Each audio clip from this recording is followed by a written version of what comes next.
বিকেলবেলা একটু বাড়ির পেছনে আসলাম, দেখতে আসলাম কিরকম জল আছে খেতে। কালকে তো অনেক বৃষ্টি হয়েছে রাতে।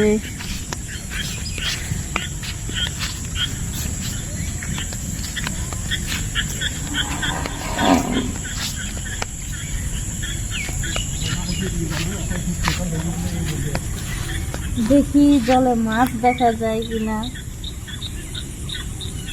আগে তো এই জলে মাছ হতো, অনেক মাছ ধরতাম আমরা ছোট থাকতে।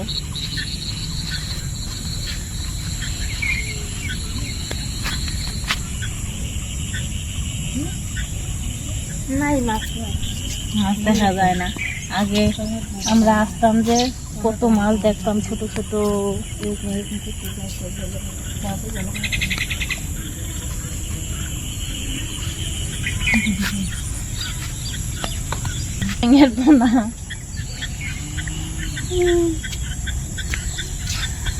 জল আর পচে না এই জায়গায়। কি হইল রে? ব্যাঙ্গুলো এই জায়গাটা একটু লড়তেছে।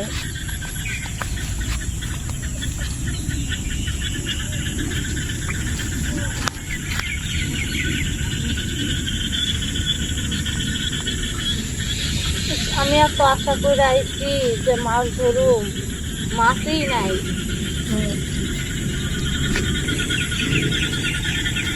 ওই যে আমাদের আম বাগান। এবার তো আর এই বছর আর আম পাড়তে আসিনি, যতদিন আম ছিল একদিনও আসিনি। এখন তো আম নাই গাছে,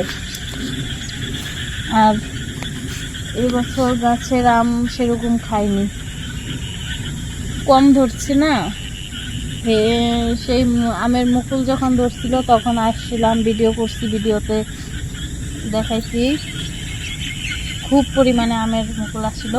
তারপরে যে শিলাবৃষ্টি ঝড়ে সব মুকুল নষ্ট হয়ে গেছে, তার জন্য আম কম ধরেছে। ওদিকে আছে কাঁঠাল বাগান, ওই যে কাঁঠাল গাছ লাগাইছে, কাঁঠাল বাগান। ওই যে ছোট ছোট গাছ দেখা যাচ্ছে, নতুন বাগান করছে। কি কাঁঠাল খাতে সিদ্ধ করে ফুচকা খাইতে লাগবো না, ফুচকা খাইতে ভাগ্য লাগে। আমি তো ভাগ্য নাই বললাম শোনাল বাজারে গেছিল তো, তাই পয়সা দিচ্ছি আমি। এইখানে তো কি সুন্দর সুন্দর ঢেকি শাক, বাহ সেই সুন্দর সুন্দর। ওই যে বড় বড় মোটা মোটা ঢেকি শাক হয়ে যাচ্ছে বাবা। আমার তো খালি ইচ্ছা করতেছে, কিন্তু যাইতে পারতাছি না, জোকের ভয় লাগে। কিছুদিন পরে মনসা পূজা, প্রচুর ফুল ফুটতেছে।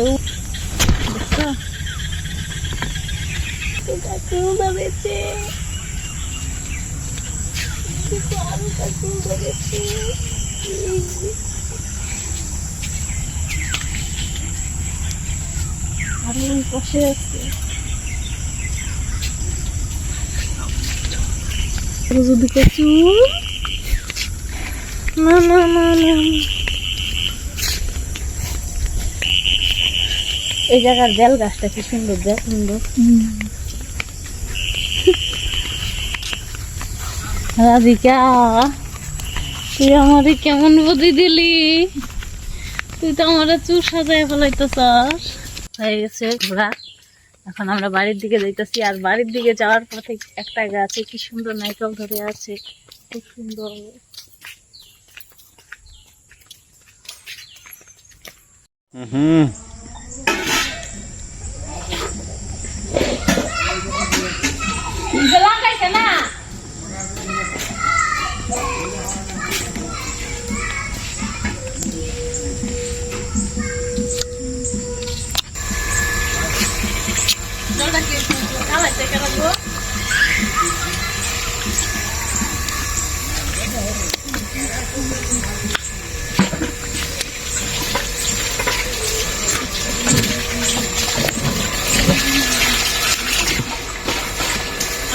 ঘোরাঘুরি হয়ে গেল বিকেলবেলা, এখন সন্ধ্যা লাগতেছে, তার জন্য ঘরে জল নিতেছি। 7 বাজে সন্ধ্যাবাতি ধরাবো।